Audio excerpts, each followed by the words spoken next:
यदि आप भी अपने मन को वश में करना चाहते हैं तो ये कहानी आपके लिए है। इस कहानी को आपने ध्यान से सुनकर अपने जीवन में अमल कर लिया तो आप अपने मन को वश में कर सकते हैं। चलिए अब कहानी शुरू करते हैं। एक बार महात्मा बुद्ध किसी नगर से गुजर रहे थे। बुद्ध की नजर एक कपड़े के व्यापारी पर पड़ी जो दुखी और हताश दिखाई दे रहा था।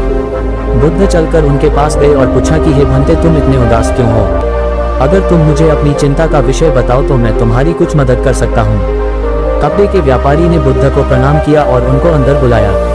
उस व्यापारी ने कहा कि जब से मेरी पत्नी की मृत्यु हुई है तब से मेरे घर पर मेरे छोटे बेटे की देखभाल वाला कोई नहीं है, इसलिए मैं हमेशा इसको अपनी दुकान पर लेकर आ जाता हूँ। लेकिन मेरी दुकान पर आने वाले हर ग्राहक की पगड़ी को उछाल कर फेंक देता है, कभी कभी उनका झोला उठाकर बाहर फेंक देता है।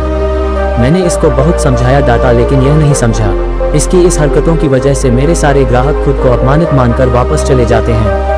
बुद्ध बोले, मैं तुम्हारी सहायता कर सकता हूं, पर तुम मुझे वचन दो कि मैं जो भी करूंगा तुम उसमें दखलंदाजी नहीं करोगे, ना ही कोई प्रश्न करोगे।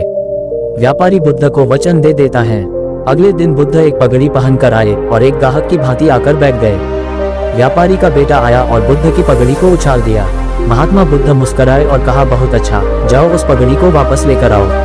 वह बच्चा दौड़कर गया और पगड़ी लाकर बुद्ध को दे दी। अगले दिन बुद्ध एक कुल्हाड़ी और एक लकड़ी लेकर आए। उस लड़के ने फिर से उस पगड़ी को उछाल दी। बुद्ध ने उस लड़के को कुल्हाड़ी और लकड़ी दे दी और कहा, जाओ इस लकड़ी को काटो।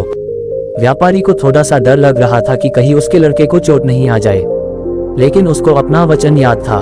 7 दिन तक महात्मा बुद्ध कोई न कोई नया काम लेकर आते और उस लड़के से करवाते। शीघ्र ही वह लड़का भूल गया कि उसको किसी की पगड़ी उछालनी है। व्यापारी बहुत खुश हुआ और बुद्ध को धन्यवाद दिया।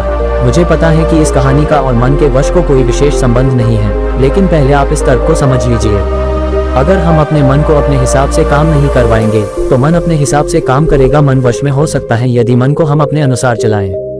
मन 2 तरीकों से, 1, मन अपने हिसाब से काम कर सकता है, या 2, मन को हम अपने हिसाब से काम करवा सकते हैं। बुद्ध से मिलने से पहले उस लड़के का मन और दिमाग अपने हिसाब अनियंत्रित रूप से काम कर रहा था, लेकिन बुद्ध ने उस लड़के को अपने अनुसार काम करवाए जिससे उसकी आदत ही बदल गई।